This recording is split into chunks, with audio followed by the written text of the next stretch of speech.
iQOO അവരുടെ ആദ്യത്തെ tablet ചൈനയിൽ ലോഞ്ച് ചെയ്തിരിക്കുകയാണ്. അപ്പം ഈ ഒരു മോഡലിൻ്റെ ഹൈലൈറ്റ്സും കാര്യങ്ങളും നോക്കുകയാണെങ്കിൽ നമുക്കിനകത്ത് ലാർജ് ആയിട്ടുള്ള ഡിസ്പ്ലേ കാര്യങ്ങൾ കിട്ടുന്നുണ്ട്. അതുപോലെ നമുക്കൊരു ഹ്യൂജ് ആയിട്ടുള്ള ബാറ്ററി കാര്യങ്ങളും വരുന്നുണ്ട്. പിന്നെ നമുക്ക് 4 സ്റ്റോറേജ് വേരിയൻ്റാണ് ഈ ഒരു മോഡൽ കിട്ടുന്നത്. പിന്നെ ഹൈ ലെവലുള്ള റാം വേരിയൻറ്റ് നോക്കുകയാണെങ്കിൽ 12 GB ആണ് ഏറ്റവും ഹൈ ലെവലുള്ള റാം വേരിയൻറ്റ് കാര്യങ്ങൾ വരുന്നത്. അങ്ങനെ കുറേ അധികം ഡീറ്റെയിൽസ് ഈ ഒരു മോഡലിനെ കുറിച്ച് ഷെയർ ചെയ്യാനുണ്ട്. അപ്പോൾ അവരുടെ സ്മാർട്ട് ഫോൺ മാർക്കറ്റ് തന്നെ നോക്കുമ്പോൾ നമുക്ക് മനസ്സിലാവും. അതായത് അവരുടെ മിഡ് റേഞ്ച് ആയിക്കോട്ടെ അല്ലെങ്കിൽ ഫ്ലാഗ്ഷിപ്പ് ലെവൽ ആയിക്കോട്ടെ അവർ അത്യാവശ്യം ബെറ്റർ ആയിട്ടുള്ള രീതിയിലാണ് അവരുടെ മോഡൽസ് ലോഞ്ച് ചെയ്യുന്നത്. അവരുടെ ആദ്യത്തെ ഈ ഒരു ടാബ്ലറ്റ് തന്നെ അത്യാവശ്യം ബെറ്റർ ആയിട്ടുള്ള സ്പെസിഫിക്കേഷൻ കാര്യങ്ങളാണ് കൊണ്ടുവരിക്കുന്നത്. അപ്പോൾ ഞാൻ വളരെയധികം എക്സൈറ്റഡ് ആയിട്ടാണ് ഇരിക്കുന്നത്. കാരണം വെച്ചാൽ ഇന്ത്യയിലേക്ക് ലോഞ്ച് ചെയ്യുന്ന സമയത്ത് ഈ ഒരു മോഡൽ എങ്ങനെ ഇരിക്കും എന്നുള്ളതിനെക്കുറിച്ച് അറിയാൻ വേണ്ടി ഞാൻ ഭയങ്കരമായിട്ട് എക്സൈറ്റഡ് ആയിട്ടിരിക്കുകയാണ്.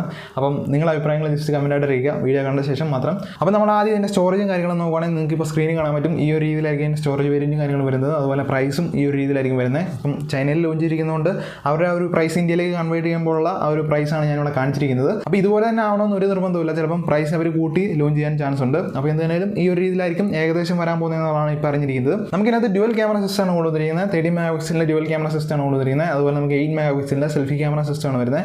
ഇതിൽ നമുക്ക് 4K 30 FPS വരെ മാക്സിമം വീഡിയോ ഷൂട്ട് ചെയ്യാനുള്ള ഓപ്ഷൻ ഉണ്ടെന്നാണ് ഇപ്പോൾ പറഞ്ഞിരിക്കുന്നത്. അത് ബാക്ക് സൈഡിലെ ക്യാമറ ഉപയോഗിച്ചുകൊണ്ട്.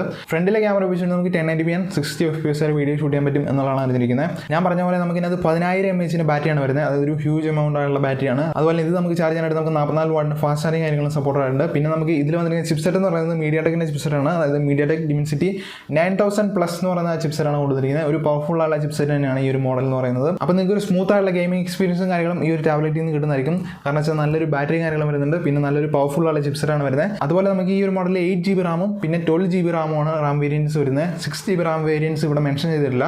ഓക്കെ, അപ്പം ഏറ്റവും ബേസ് മോഡൽ എന്ന് പറയുന്നത് 8 GB റാമാണ്. പിന്നെ നമുക്ക് 12 GB റാം വേരിയൻ്റ് ആണ് വരുന്നത്. പിന്നെ 512 GB ആണ് ഏറ്റവും ഹൈ ലെവലായിട്ടുള്ള സ്റ്റോറേജ് വേരിയൻറ്റും കാര്യങ്ങളും. ഇത് എക്സ്പാൻഡ് ചെയ്യാൻ പറ്റുമെന്ന് ചോദിച്ചു കഴിഞ്ഞാൽ ഇതുവരെ നമുക്ക് അതിനെക്കുറിച്ച് അറിയാൻ കഴിഞ്ഞില്ല. ചിലപ്പോൾ പറ്റില്ലായിരിക്കും. കാരണം വെച്ചാൽ 512 GB ആയിരിക്കും മാക്സിമം സ്റ്റോറേജ് നമുക്ക് സ്പേസും കാര്യങ്ങളും അവൈലബിൾ ആയിട്ടുള്ളത്. അപ്പോൾ പെർഫോമൻസ് ആയിട്ട് നോക്കുകയാണെങ്കിൽ നല്ലൊരു ചിപ്സെറ്റാണ് കൊണ്ടുവന്നിരിക്കുന്നത്. നിങ്ങൾക്ക് ഓവറോൾ പെർഫോമൻസ് ആയിക്കോട്ടെ അതല്ലെങ്കിൽ നിങ്ങൾക്ക് ഗെയിമിംഗ് എക്സ്പീരിയൻസ് ആയിക്കോട്ടെ നല്ല രീതിയിൽ നിങ്ങൾക്ക് ഈ ഒരു ചിപ്സെറ്റ് ഔട്ട്പുട്ട് തരുന്നതായിരിക്കും. യാതൊരു ലാഗോ കാര്യങ്ങളോ ഉണ്ടാവില്ല. നല്ലൊരു പവർഫുൾ ആയിട്ടുള്ള ചിപ്സെറ്റ് തന്നെയാണ് ഈ ഒരു മോഡൽ എന്ന് പറയുന്നത്. ഈ ഒരു രീതിയിലാണ് വരുന്നതെങ്കിൽ മാത്രമാണ് ഞാൻ പറയുന്നത്. ഈ ഒരു ചിപ്സെറ്റ് തന്നെയാണ് വരുന്നതെങ്കിൽ അത്യാവശ്യം നല്ലൊരു പവർഫുൾ ആയിട്ടുള്ള ചിപ്സെറ്റ് തന്നെയാണ് ഈ ഒരു മോഡൽ എന്ന് പറയുന്നത്. പിന്നെ നിങ്ങൾക്ക് നല്ല രീതിയിലുള്ള സ്റ്റോറേജ് കാര്യങ്ങളും കിട്ടുന്നുണ്ട്. 512 GB സ്റ്റോറേജ് കാര്യങ്ങൾ വരുന്നുണ്ട്. ഹൈ ലെവലുള്ള റാം വേരിയൻറ്റ് കാര്യങ്ങളും കിട്ടുന്നുണ്ട്. ഒരു സ്മൂത്ത് ആയിട്ടുള്ള എക്സ്പീരിയൻസ് നിങ്ങൾക്ക് ഈ ഒരു മോഡലിൽ നിന്ന് പ്രതീക്ഷിക്കാവുന്നതാണ്. 12 ഇഞ്ചിൻ്റെ ഒരു ഡിസ്പ്ലേ ആണ് വരുന്നത്. ഒരു ലാർജ് ഡിസ്പ്ലേ കാര്യങ്ങൾ വരുന്നുണ്ട്. 120 Hz റിഫ്രഷ് റേറ്റിംഗ് കാര്യങ്ങൾ വരുന്നുണ്ട്. ഇതൊരു 2K ഡിസ്പ്ലേ ആണ്. 600 nits പീക്ക് ബ്രൈറ്റ്നസ് കാര്യങ്ങൾ വരുന്നുണ്ട്. HDR10+ സപ്പോർട്ട് ആയിട്ടുള്ള ഒരു ഡിസ്പ്ലേ കാര്യങ്ങളാണ്. അങ്ങനത്തെ ഫീച്ചേഴ്സും കാര്യങ്ങളും ഈ ഒരു മോഡൽ വരുന്നുണ്ട്. അപ്പോൾ ഡിസ്പ്ലേ നോക്കുന്ന സമയത്ത് നമുക്ക് ലാർജ് ആയിട്ടുള്ള ഡിസ്പ്ലേ കാര്യങ്ങൾ വരുന്നുണ്ട്. പിന്നെ 144 Hz റിഫ്രഷ് റേറ്റിംഗ് കാര്യങ്ങൾ വരുന്നുണ്ട്. പിന്നെ നോക്കുകയാണെങ്കിൽ HDR10+ കാര്യങ്ങൾ സപ്പോർട്ട് ആയിട്ടുണ്ട്.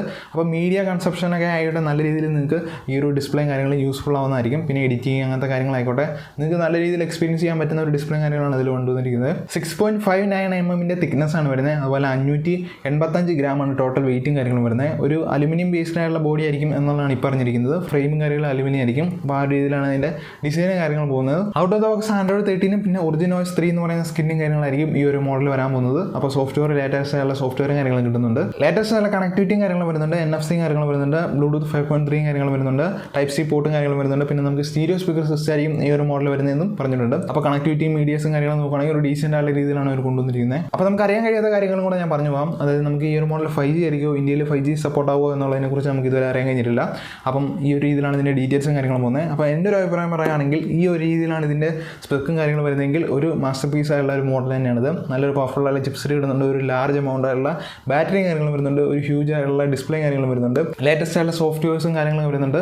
അപ്പോൾ ഓവറോൾ നോക്കുന്ന സമയത്ത് നമുക്കൊരു 30,000 രൂപ ബഡ്ജറ്റ് അല്ലെങ്കിൽ ആ ഒരു റേഞ്ചിൽ നിൽക്കുവാണെങ്കിൽ അത്യാവശ്യം ബെറ്റർ ആയിട്ടുള്ള ഒരു മോഡൽ തന്നെയാണ് iQOOൻ്റെ സൈഡിൽ നിന്ന് ഈ ഒരു മോഡൽ എന്ന് പറയുന്നത്. അപ്പോൾ നമുക്ക് വെയിറ്റ് ചെയ്യാം. ഈ ഒരു മോഡൽ ഇന്ത്യയിലേക്ക് ലോഞ്ച് ചെയ്യുന്ന സമയത്ത് ഇതിൻ്റെ ബാക്കി ഡീറ്റെയിൽസ് നമുക്ക് നോക്കാം. അപ്പോൾ ഇതാണ് നമ്മുടെ വീഡിയോ എന്ന് പറയുന്നത്. അപ്പോൾ നിങ്ങളുടെ അഭിപ്രായങ്ങൾ ജസ്റ്റ് കമൻറ്റ് ആയിട്ട് ഇരിക്കുക. അതുപോലെ നിങ്ങൾക്ക് വീഡിയോ യൂസ്ഫുൾ ആണെങ്കിൽ തീർച്ചയായിട്ടും ചാനൽ സബ്സ്ക്രൈബ് ചെയ്യുക. അപ്പോൾ നമുക്ക് മറ്റൊരു വീഡിയോ കാണാം. അതുവരെ എല്ലാവർക്കും ഗുഡ് ബൈ.